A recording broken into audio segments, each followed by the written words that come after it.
축복의 계성이라고 하는 제목으로 하나님의 말씀 선포하겠습니다. 사람들은 복을 참 좋아합니다. 그러나 누가 복을 주는가에 대한 분명한 정의는 하지 못하고 있습니다. 그래서 어떤 사람들은 조상님이 복을 주는 것으로 생각을 합니다. 어떤 사람은 복을 받으려고 바위나 고목을 찾아가기도 합니다. 어떤 사람은 토종비결을 보고 관상을 보고 손금을 보기도 합니다. 심지어 몇백만 원을 주고 부적을 사서 붙이기도 합니다.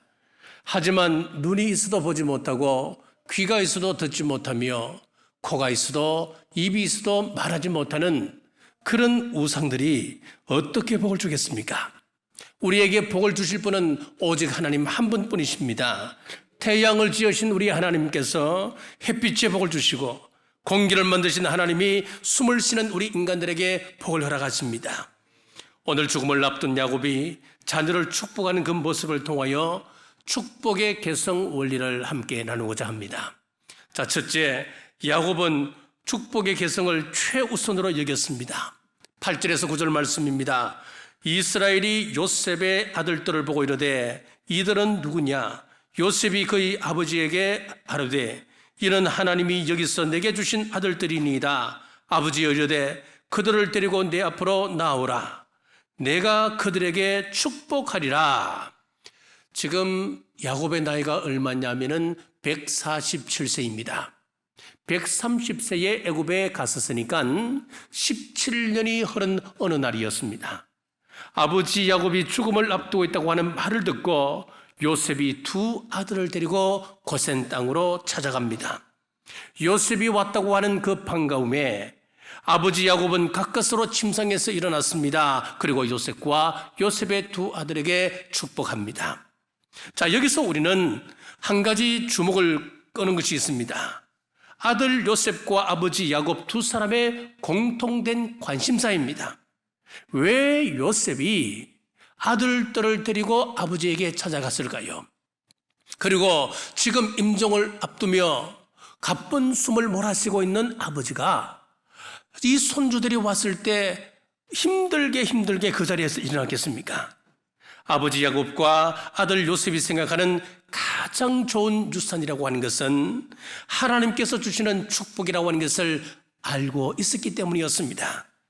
축복의 계승은 하나님이 직접 축복하시기도 하지만은 대부분 생명의 질서를 따라서 먼저 난 자가 나중 난 자에게, 그리고 부모가 자식을, 스승이 제자를 축복함으로 축복이 계승되었습니다. 이렇게 복을 대물림 받아야 하는데 만약 이것이 끊어진다면 그 사람은 복을 상실한 사람입니다. 자, 그래서 성경에서는 부모를 대적하는 것을 하나님을 대적하는 것과 똑같이 취급을 합니다. 하나님의 영적 질서가 무너지는 것으로 보기 때문에 그렇습니다.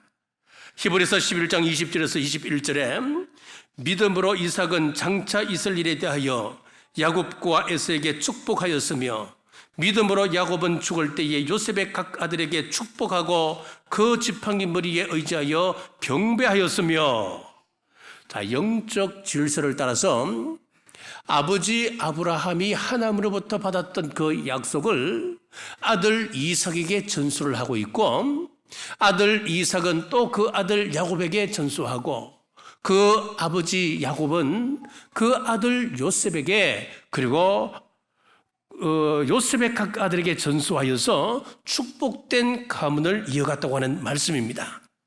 자, 사실 이삭이나 야곱의 일생은 그 누구보다도 파란만장한 인생이었습니다. 이삭은 소년 시절 아버지 아브라함의 손에 이끌려 모리아산에 번제드리러 갔습니다. 한참을 가다가 아들 이삭이 궁금해 묻습니다. 아버지, 하나님 앞에 올릴 재물이 없습니다. 지금 우리가 장작도 가지고 가고 있는데 하나님 앞에 정작 올려야 할 어린 양은 어디 있습니까?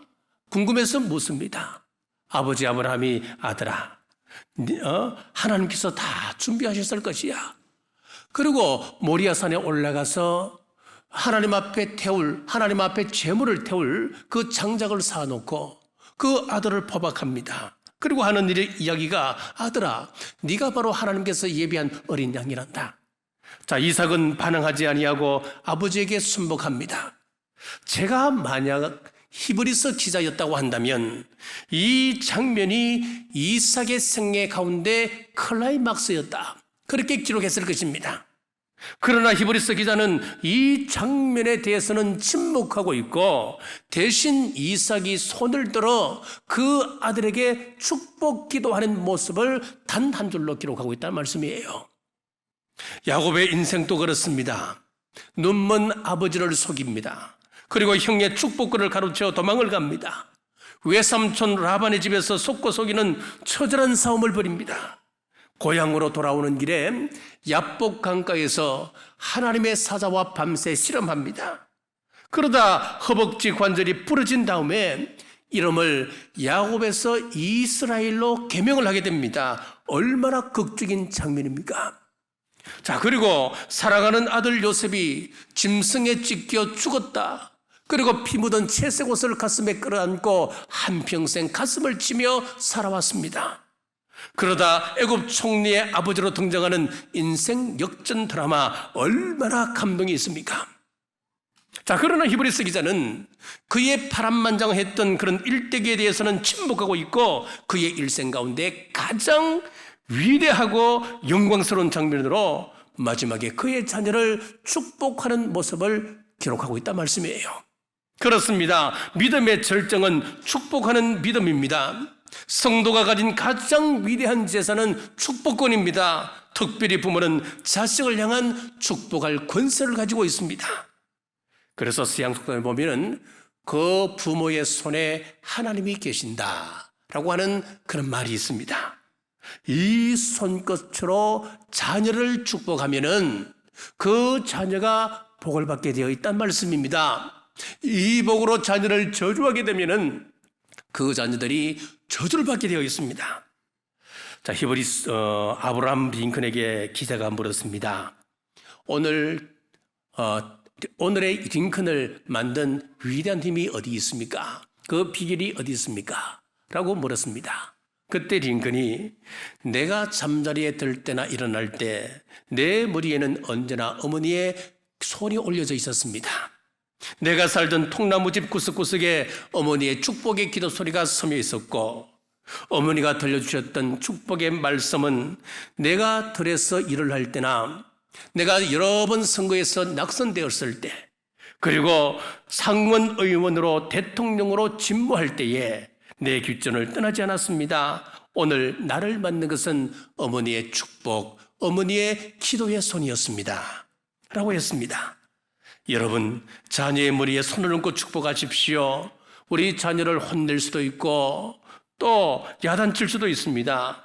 그렇더라도 축복의 소리를 듣고 자라난 자녀와 저주를 듣고 자라난 자녀의 삶은 분명히 다를 것입니다.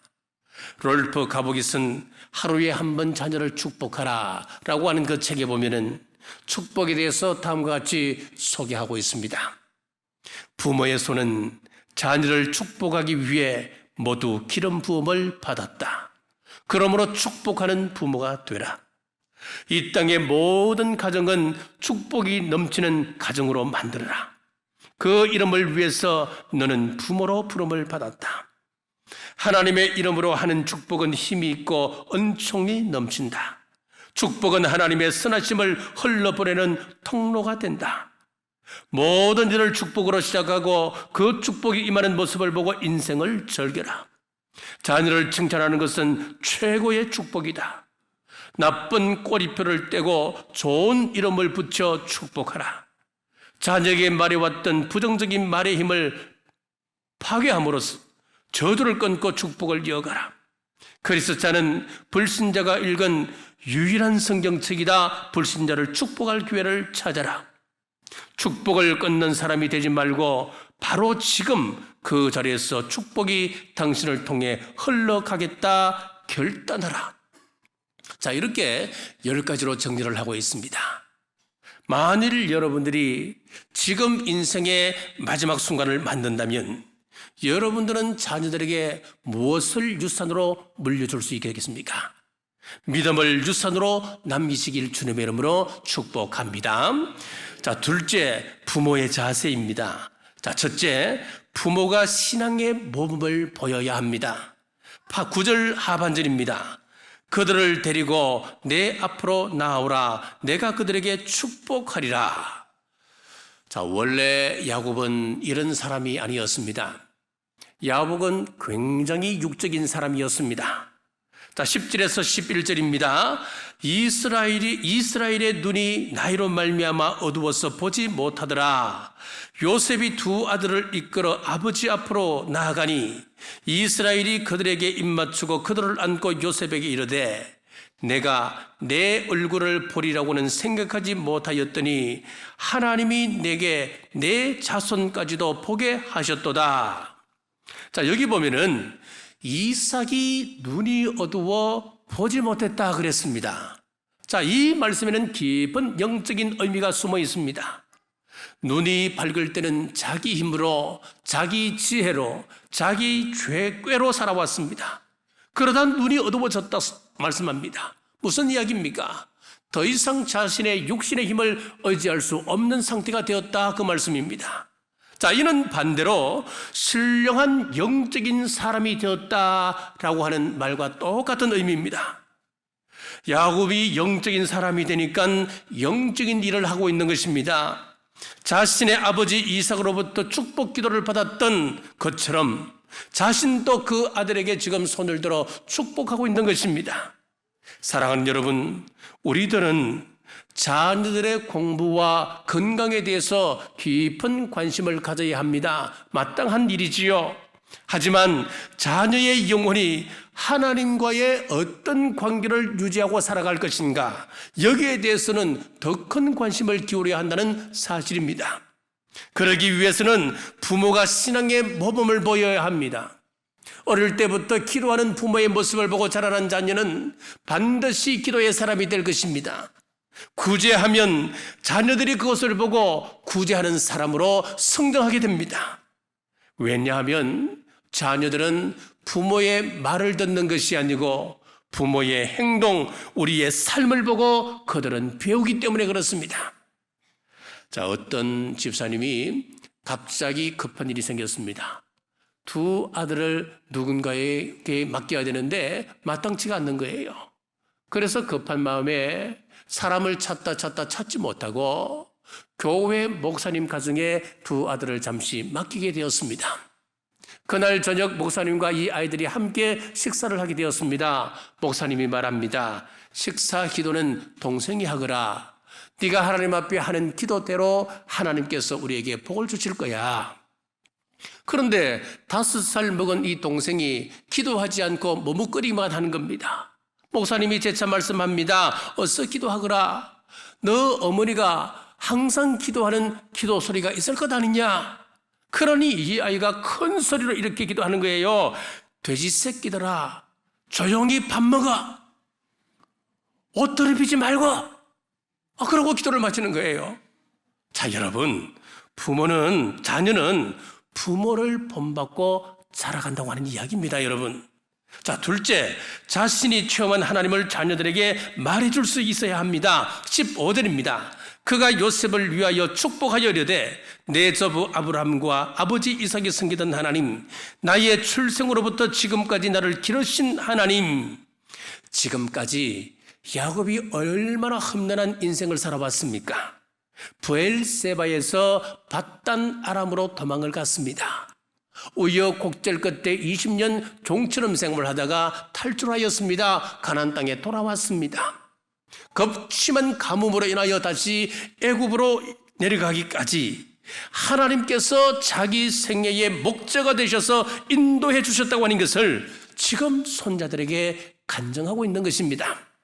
자, 16절 상반절입니다. 나의 모든 환난에서 건지신 여호와의 사자께서 이 아이들에게 복을 주시오며 내가 살아갈 때 큰 환난과 어려움이 있었단다. 하지만 그 큰 어려움이 있었지만은 그때마다 우리 하나님께서 함께 해주심으로 말미암아 위기를 극복할 수 있었단다. 앞으로 너희들도 이 세상 살아갈 때에 큰 환난과 어려움이 찾아오게 될 것이다. 그런 큰 환난이 찾아오게 될지라도 나와 마찬가지로 하나님께서 너희와 함께 하심으로 말미암아 쓰러지지 아니할 것이다. 바른 길을 걸어가게 될 것이고 복된 길을 걸어가게 될 것이다. 이렇게 야곱은 자신을 인도하신 하나님을 간증했습니다. 감리교 창립자였던 요한 웨슬레는 죽을 때 자녀들을 모아놓고 빈 지갑을 보여주며 이렇게 유언을 남겼습니다. 나는 너희에게 제일 좋은 것을 유산으로 물려주고자 하노라. 내가 이 땅에 살아가는 동안 제일 귀한 보화는 하나님께서 나와 함께 하시는 것이었단다. 나는 이 보화를 너희들에게 유산으로 물려주노라. 그렇습니다. 부모가 자녀에게 물려줄 수 있는 최고의 축복이라고 하는 것은 돈을 많이 물려주는 것 아닙니다. 권세를 물려주는 것 아닙니다. 하나님이 그들과 함께 하신 것보다 더 큰 복은 없습니다. 야곱의 고백처럼 여러분들에게 은혜를 베푸셨던 그 하나님의 은혜를 우리 자녀손들에게 간증할 수 있기를 주님의 이름으로 축복합니다. 자, 셋째, 자녀들에게 천국 소망을 심어주어야 합니다. 21절입니다. 이스라엘이 요셉에게 또 이르되 나는 죽으나 하나님이 너희와 함께 계시사 너희를 인도하여 너희 조상의 땅으로 돌아가게 하려니와 평생 목축업을 하며 양의 젖이나 짰던 그 야곱이 왕자처럼 자라났던 그 손자들에게 무엇을 유언으로 남길 수 있겠습니까? 무슨 소망을 줄 수 있겠습니까? 기도하면서 얘들아 할아버지가 축복하며 너희 아버지가 애굽의 총리가 된 것처럼 애굽의 위대한 정치가가 되거라. 아버지처럼 많은 재산을 흘러가게 할 수 있는 대체벌이 되거라. 애굽의 대학자가 되거라. 이런 소망을 주었습니까? 지금 야곱이 주는 소망은 그런 것이 아니었습니다. 조상의 땅 가나안으로 돌아갈 소망을 자손들에게, 그 손자들에게 지금 심어주고 있는 거예요. 자, 애굽은 세상을 상징하고 있습니다. 여기서 조상의 땅 가나안은 천국을 상징적으로 보여주고 있는 것입니다. 우리는 우리 후손들에게 천국 소망을 심어줄 수 있어야 합니다. 지금 세상은 종교다원주의 물결이 흘러 넘치고 있습니다. 우리 기독교를 독선이다 그렇게 공격을 하기도 합니다. 천국과 지옥은 문학적인 표현이다. 사람들에게 경각심을 심기 위하여서 만들어진 그런 가상의 그런 문학적 표현이다. 자, 그렇게 성경을 무너뜨리려 하고 있습니다. 이런 세태 속에서 애국 같은 세상이 아무리 좋아도 천국 소망을 굳건히 하도록 우리 자손들에게 천국 신앙을 심어줘야 합니다. 우리 자녀들이 세상에서 부귀영화를 누리며 살아가더라도 천국까지 못한다고 한다면 가장 큰 실패의 인생 아니겠습니까? 우리 자녀들에게 천국 소망을 심는 추석 연휴 되시길 주님의 이름으로 축복합니다. 자, 셋째, 야곱 축복의 특이점입니다. 자, 먼저 요셉의 두 아들인 므낫세와 에브라임의 신분입니다. 5절 말씀입니다. 내가 애굽으로 와서 내게 이르기 전에 애굽에서 내가 낳은 두 아들 에브라임과 므낫세는 내 것이라. 르우벤과 시몬처럼 내 것이 될 것이요. 지금 야곱이 그 손주들을 보고 하는 이야기가 내 아들로 입적시키겠다. 손자를 양자로 받아들이는 모습을 보여주고 있습니다. 이것은 정상적인 말이 아닌 거예요. 지금 요셉이 아버지에게 자기 아들을 빼앗기는 거예요. 그러나 여기에 말할 수 없는 하나님의 은혜가 있습니다. 내 것이 될 것이요. 이 말에는 두 가지 영적인 의미가 들어가 있습니다. 하나는 비록 애굽에서 태어나 성장했지만은 애굽에 속한 사람이 아니요 이스라엘에 속한 사람이다. 가나안에 들어갈 백성들이다. 그런 의미가 하나 있고, 또 하나는 손자는 직접적인 축복의 계승자가 아닙니다. 한 대를 거쳐서 복을 받아야 되지만은 하나님의 구속사의 놀라운 사건을 통하여서 손자인 에브라임과 므낫세는 이스라엘 12지파의 조상이 되는 그런 사람으로 서임받게 된다고 하는 의미가 숨어 있는 겁니다. 자, 이렇게 보면 손자인 이들이 할아버지의 양자로 입적된다고 하는 것은 큰 축복이 되는 겁니다. 이방 땅에서 이방 여인과 결혼하여 아이를 낳았습니다. 그래서 한마디로 이들은 야곱의 순수 혈통이 되지를 못하는 겁니다. 그런데 야곱은 그 손주들을 정식 이스라엘 백성으로 받을 뿐 아니라 그 지위를 상승시켜서 양자로 삼아주셨다고 하는 말씀입니다. 여기에 신앙의 깊은 영적인 의미가 숨어 있습니다. 하나님께서 저와 여러분들을 양자로 받아주셨다 그랬습니다. 로마서 8장 15절에서 17절에 말씀합니다. 너희는 다시 무서워하는 종의 영을 받지 아니하고 양자의 영을 받았으므로 우리가 아빠 아버지라고 부르짖느니라. 성령이 친히 우리의 영과 더불어 우리가 하나님의 자녀인 것을 증언하시나니 자녀이면 또한 상속자 곧 하나님의 상속자요 그리스도와 함께한 상속자니 우리가 그와 함께 영광을 받기 위하여 고난도 함께 받아야 할 것이니라. 그렇습니다. 우리는 믿음 안에서 하나님의 아들이 되었습니다. 성령님께서 이것을 증언하신다, 증인이 되신다 그렇게 말씀하고 있습니다. 에브라임과 므낫세가 야곱의 장자가 되어 상속권을 받았고 후에 가나안 땅에 들어가 정복할 때에 당당히 한 지파로서의 한 몫을 받는 그런 복을 누리게 되었습니다. 마찬가지입니다. 우리들도 하나님께서 하나님의 아들이라 칭해 주셨습니다. 양자로 입적해 주셨다 그랬습니다. 그래서 예수님처럼 하늘의 영광을 받게 하셨다. 로마서에서 말씀하고 있는 겁니다. 자, 또 한 가지 특이점은 손자를 축복하는데 둘째 손자 에브라임에게 오른손을 얹었고 큰 손자 므낫세에게는 왼손을 얹었습니다. 오른손은 권능의 상징입니다. 그래서 당시 통념으로 보면 당연히 오른손은 큰 손주에게 올려야 할 손입니다. 요셉이 얼마나 놀랍고 당황했겠습니까? 그 손이 엇갈려 있는 겁니다. 둘째 손주에게 오른손이 올라가 있고 큰 손자에게 왼손이 올라가 있는 것입니다. 지금 야곱의 상태가 어떤 상태입니까? 눈이 어두워 보지 못한 상태 아닙니까? 그래서 아들 요셉이 그 모습을 보고 당황해하면서 아버지가 지금 눈이 어두워서 보지 못하고 계시구나, 아버지가 지금 실수하고 계시구나 라고 생각하고 아버지 손을 잘못 얹었습니다.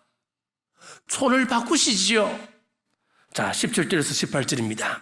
요셉이 그 아버지가 오른손을 에브라임의 머리에 얹은 것을 보고 기뻐하지 아니하여 아버지의 손을 들어 에브라임의 머리에서 므낫세의 머리로 옮기고자 하여 그의 아버지에게 이르되 아버지여 그리 마옵소서 이는 장자이니 오른손을 그의 머리에 얹으소서 하였으나 지금 실수하고 있다고 생각하고 아버지에게 손을 바꾸시죠 라고 이야기했습니다. 그때 아버지가 하는 이야기가 내가 알고 있다. 하나님께서 누구에게 더 큰 복을 허락하실지 내가 알고 있느니라. 그리고는 그대로 축복을 하는 것입니다. 무슨 뜻입니까? 세상에서는 서열을 따집니다. 하지만 하나님 나라에서는 장자나 차자나 할 것 없이 서열이 없다고 하는 것입니다. 하나님께서는 장자의 축복을 내리기를 원하시기만 한다면 그가 어떤 신분이든지 이유가 되지 못한다는 겁니다. 어느 가정에서 몇째 아들로 태어났는지 그것 중요하지 않다는 겁니다. 그렇습니다. 지금 축복하고 있는 야곱 본인도 둘째였지만은 장자의 축복을 받았습니다. 또 유다는 네 번째였습니다마는 장자의 복을 받지 않습니까? 다윗은 8번째 아들이었습니다마는 장자의 복을 받았습니다. 하나님 원하시면 장자가 될 수 있다고 하는 것입니다. 이렇게 세상에서는 상하 질서지만은 하나님 나라는 높고 낮음이 없다는 것입니다. 신약으로 보면 유대인이나 헬라인이나 이거 중요하지 않다고 하는 것입니다. 자, 사도행전에 보면은 갓 믿은 이방인들에게 성령님의 세례가 임하게 되었습니다. 그 현상을 보고 가장 못마땅하게 생각했던 사람들이 누구였나 하면은 예수님을 믿는 유대인들이었습니다.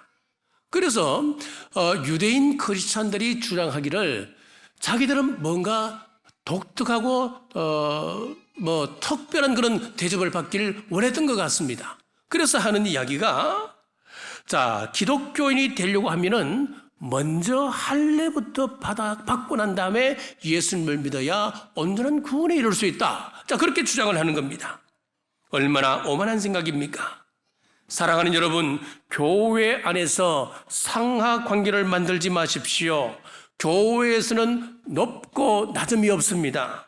우리는 다 그리스도 안에서 한 형제요, 한 자매입니다. 우리는 교회 안에서 동력자일 뿐입니다. 말씀을 맺겠습니다. 야곱이 육신의 눈은 노안으로 어두웠지만은 그의 영안은 밝아져서 하나님의 뜻대로 두 손자 중에 누구에게 더 큰 복을 내리실지 알고 있었습니다. 마찬가지로 우리 육신의 눈은 연세가 들어가면 갈수록 점점 노쇠해질 수밖에 없습니다. 쇠하여 갑니다. 하지만 하나님께서 우리의 영안을 밝히 열어주셔서 십자가를 밝히 보고 저 천성문을 환히 바라볼 수 있기를 주님의 이름으로 축복합니다. 그리고 내게 임한 하나님의 축복을 야곱처럼 자녀 손들에게 간증하고 계승시키는 귀하고 복된 추석 연휴 되시길 주님의 이름으로 축복합니다. 기도하겠습니다. 하나님, 은혜를 감사합니다. 민족의 큰 명절을 맞아 축복의 전수에 대해 말씀을 나누었습니다. 복의 근원은 우리 하나님 한 분이심을 이 시간 고백합니다. 그 하나님께서 섭리를 따라 주신 복을 우리 후손들에게 잘 전수하게 하옵소서.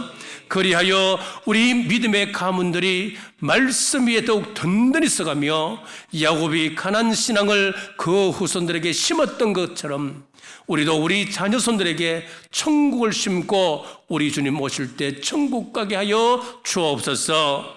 추석 연휴를 맞아 하나님 앞에 죄 짓지 말고 구원받은 백성답게 생활하게 하옵소서. 태풍으로 어려움에 처한 이 땅의 백성들을 위로하시고 속히 일어설 수 있는 은혜도 주옵소서. 다시 오실 예수님 이름으로 간절히 기도드리옵나이다. 아멘.